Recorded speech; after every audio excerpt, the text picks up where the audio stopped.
Les amis, salut à tous, j'espère que vous allez très bien. On se retrouve aujourd'hui pour l'avant-match du Maroc contre le Brésil. Donc aujourd'hui on va parler de la liste de Regragui. On va pas trop s'attarder là-dessus, on va juste faire un petit tour d'horizon des joueurs. Et ensuite on va parler un petit peu de l'équipe. On va parler de mon 11 type. Voilà, on va revenir un petit peu sur tout.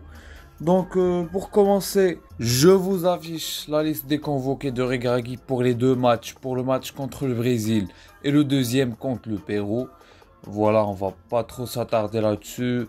On peut pas être tous d'accord sur la liste, sachant que ce sera un petit match de gala, surtout le match contre le Brésil, un match pour remercier les anciens, donc et pour intégrer les jeunes.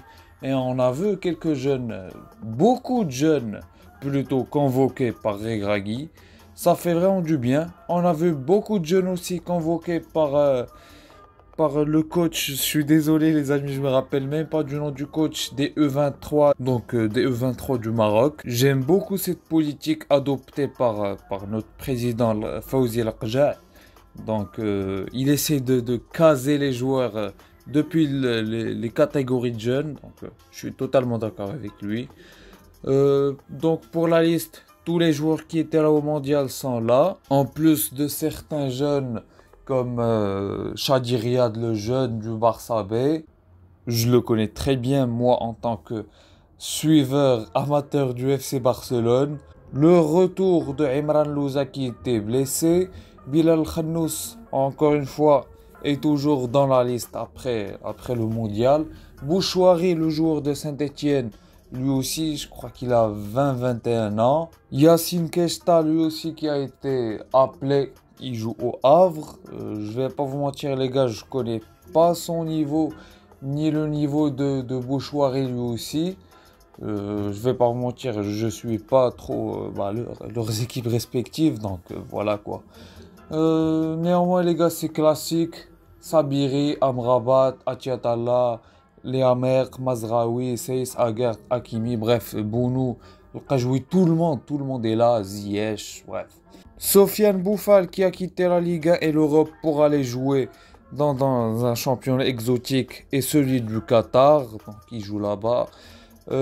Pour lui aussi, les gars, je pense vraiment que ce sera la dernière convocation pour lui. Comme je l'ai dit, ce sera un match de gala pour remercier, pour être un petit peu reconnaissant envers les joueurs qui ont fait l'histoire durant le mondial, tout simplement.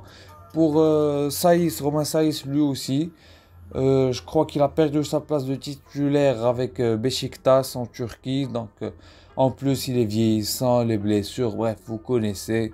Pour parler maintenant un petit peu du match, les amis, je vous affiche le 11 que j'aimerais que Regragui mette en place. Je ne sais pas si vous allez être d'accord avec moi. Si vous ne l'êtes pas, on en profitera pour en discuter en commentaire avec plaisir. Si vous n'êtes pas d'accord sur 1, 2, 3, 4, bon 4 ça m'étonnerait, mais bref, vous avez compris. Donc je vous affiche mon 11 type et mon 11 idéal à l'écran. Donc Bono dans les buts, du classique. Hakimi à droite.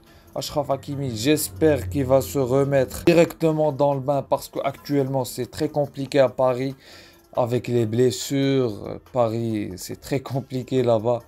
Ils ont été éliminés par le Bayern. Bref, cette équipe, c'est le drama là-bas. Je sais pas comment les joueurs font pour rester concentrés pour jouer les matchs. C'est très compliqué. En plus, la gestion du club, c'est compliqué. On ne sait pas s'ils veulent faire du sportif ou bien du marketing. Bref, on va pas trop parler du PSG dans cette vidéo.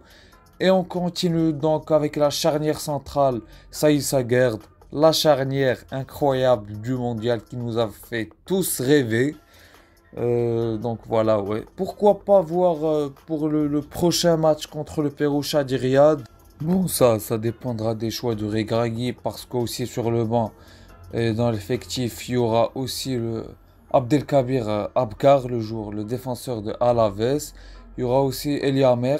Donc, ouais, faudra faire des choix. Et pour continuer, donc en latéral gauche, j'ai mis bien sûr Mazraoui qui est de retour de blessure du côté de la Bavière et du Bayern. En sentinelle et en pointe basse, Amrabat. Bon, j'espère qu'il va continuer à nous choquer et à être incroyable. Son mondial était totalement... Les gars, je sais pas si on se rend compte, nous, en tant que Marocains, et même les gens qui sont extérieurs, qui ne sont pas Marocains, quoi. Je sais pas si on se rend compte de la performance de Amrabat au mondial. Bref, on va pas trop s'attarder là-dessus, on en parlera durant d'autres vidéos, durant le débrief et tout. Donc, la composition, vous voyez, les amis, c'est un 4-1-4-1 classique du mondial. Je crois qu'il va être reconduit puisque ça marche. Donc, ouais.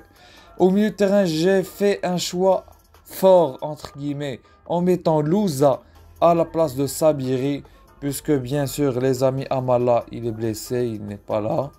Donc, Sabiri, qui était son remplaçant au mondial, parfois même titulaire, j'ai choisi de mettre Emran Louza à sa place le jour de Watford.